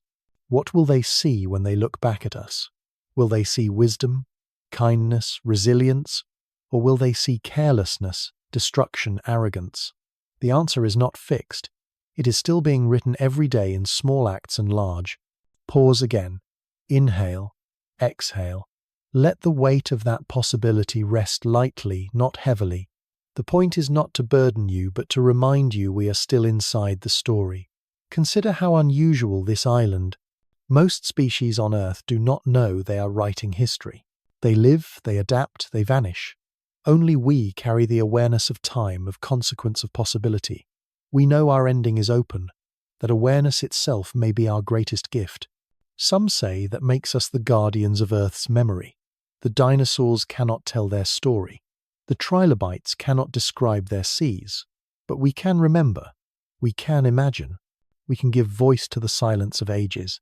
Perhaps that is part of our role, to witness, to honor, to carry the echo of deep time in our brief lives. Take another breath. Inhale. Exhale. Let yourself feel the humility of being both small and essential. There is comfort in this perspective, because if humanity is only a blink, then so are our troubles, our conflicts, our fears, our mistakes. These too are temporary. Deep time smooths them like waves smoothing stones. What feels overwhelming today will one day be a ripple in a larger sea. That does not make our struggles meaningless. It makes them manageable. They are part of the story, not the whole. And yet, even as small as we are, we matter. Think of the microbes that filled the atmosphere with oxygen. Tiny, invisible, yet world-changing. Humanity too may be a threshold species. Perhaps we are here not to dominate, but to transition, to carry life from one stage to another, to open doors we cannot yet see. Imagine, if you will, the Earth billions of years from now. The sun swelling, oceans boiling away, continents crumbling. Long before then, humanity may be gone, or perhaps our descendants will carry seeds of Earth to other worlds, planting forests under alien skies. Both endings are open. Both are possible. And in this moment, both rest in the mystery of what we choose to become. Pause here. Inhale deeply. Exhale gently. Notice how the uncertainty does not have to frighten. It can soothe. For an open ending is also an open beginning. Some nights, when you lie awake, you might wonder, does any of this matter? And deep time answers yes, because it is part of the story. Every act of kindness, every breath of gratitude, every attempt to care for one another and the earth itself, all of these are lines in the story. They may seem small, but so did the first microbes, so did the first mammals. Smallness has never meant insignificance. So as we rest tonight, let us hold the thought that humanity's ending is not fixed. It is open. It may be brief, it may be long, but it is still being written. And you listening here are part of that writing. Take one last breath with me. Inhale slowly, exhale fully. Humanity's story is not finished. It is a page still turning, an ending still unwritten, a threshold still waiting. And perhaps in that openness we find our greatest hope. Hello again. We've wandered far together through stars and microbes, giants and extinctions, beginnings and thresholds. Tonight, before we bring our long journey toward its resting place, I want to pause and offer something simple. Not another fact, not another theory, but an invitation. Gentle, quiet and open. Take a breath with me. Inhale slowly. Exhale softly. Feel the air around you, the ground beneath you, the stillness of this moment. The invitation is this: to stay connected, to stay curious, to keep walking with me, with us, through the landscapes of deep time, even when the story ends for tonight. Because the Earth story does not end. It never has. It only continues. And so can we. Perhaps you're lying in bed now, letting your eyes grow heavy. Perhaps you're listening on a long commute or in a quiet room during the day. Wherever you are, you've chosen to spend these moments here listening. That choice matters. It shapes not only your night, but the rhythm of this shared space. And I'm grateful for it. If you've found calm here, if the slow unfolding of Earth's history has given you comfort or wonder, I gently invite you to share that feeling. You could press like. You could subscribe. You could leave a comment, maybe telling me where you're listening from or what part of this story stayed with you. Not because numbers matter, not because algorithms matter, but because connection matters. Each response is like a small light, a signal that others are traveling this path too. Pause. Inhale. Exhale. Imagine those small lights scattered across the world, each listener in their own place, each connected by the same ribbon of story. From cities filled with noise to villages wrapped in silence, from mountainsides to seashores, from one time zone to the next, we arrive together here. This invitation is not about obligation. You don't have to do anything. You don't need to prove you're part of this journey. Simply listening is enough. Simply being here is enough. But if you want to, if you feel moved, then know there is space for you to be part of something larger than your own quiet evening. Think of it like this. Earth's story is too large for any one voice. It needs many voices, many perspectives, many eyes watching the sky, many hands turning pages. By joining in, even with a small gesture, you help keep the story alive. You help it reach others who might also need a gentle companion for the night. Take another breath. Inhale, exhale. Let the thought rest in you. Sometimes life can feel overwhelming. The noise, the deadlines, the weight of responsibilities. But here in this slower space, you are reminded that you can pause. You can listen. You can wonder. And in that pause, you may discover that curiosity itself is a kind of rest. So my gentle invitation is this: keep pausing, keep wondering, keep asking questions that don't need quick answers.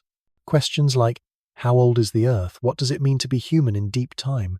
Could the ground beneath my feet be alive in ways I cannot see? These are not puzzles to be solved. They are lanterns to walk with. And if you want, you can walk with us again next time, in the next story, in the next chapter. Each video, each conversation is just another step on a long, meandering trail. You don't need to run. You don't need to prepare. You only need to arrive as you did tonight. Pause once more. Inhale, exhale. Let yourself feel welcome. You might think of this as a campfire. The fire is quiet, the night is long, and people gather to listen. Some speak, some only listen, but all share the warmth. You are sitting at that fire now. And even if you never say a word, your presence adds to the circle. So, if you'd like to return, you're welcome. If you'd like to leave a trace through a comment, a like, a subscription, you're welcome. If you simply wish to rest in silence, you're welcome too. Every choice is part of the rhythm. Every listener is part of the circle. And maybe, just maybe, this gentle invitation is also about more than this channel, more than this story. Maybe it is about life itself. To live is to be invited to notice, to care, to connect. To wake each day as if the earth is saying, come see what I have for you. Take one last deep breath with me. Inhale slowly. Exhale fully. The invitation is here, open, waiting. Not heavy, not urgent, just present. Whenever you wish, you may accept it. And when you do, you join not only me, but everyone else who listens, everyone else who wonders, everyone else who rests inside the story of Earth.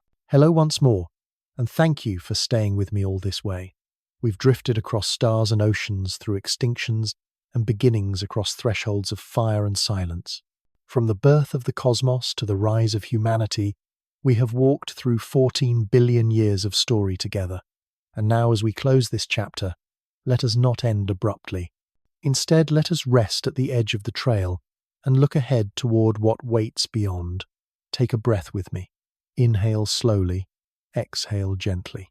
Feel the weight of the journey behind you and the quiet of possibility before you. Earth's story is not finished. In truth, it will never be finished, not while the planet turns, not while the stars still burn. Tonight we pause, not at an ending, but at a threshold of our own. A place where one story rests and another waits to be told. You might wonder, after tracing the past, where do we go next? Do we look further into the deep history of this planet, into mysteries still hidden in stone? Do we step outward into the wider cosmos, asking what lies beyond our small blue world? Or do we turn inward, asking questions not of time and geology, but of meaning and consciousness? Pause, inhale, exhale. All of these paths are open, and each one beckons with its own kind of wonder. Perhaps in the next journey we will ask, what if Earth itself is alive? Not just a stage for life, but a participant in it. A being that breathes through storms, that feels through forests, that remembers through oceans. Could the planet itself carry a form of awareness subtle and slow beyond our usual ways of thinking? That is one trail we could follow. Or perhaps we will ask, what if Earth was designed not in the narrow sense of blueprints and architects, but in the broader sense? What if its systems, its balances, its improbable harmonies carry the mark of intention, of structure, of something deeper than chance? Could the arrangement of oceans and mountains, moons and magnetic fields be more than accident? That is another trail. Or perhaps we will return to the question of us. Humanity small and recent, yet filled with imagination. What if we are not the first? What if civilizations came before, erased by deep time, leaving only faint traces in stone and air? Could we be just one chapter in a much longer book of intelligence that is yet another trail waiting for us? Take another breath. Inhale. Exhale. Notice how the possibilities themselves are calming, not because they offer certainty, but because they remind us that wonder never runs out. This is the gentle promise of deep time. For every answer, there are more questions. For every chapter we close, another opens.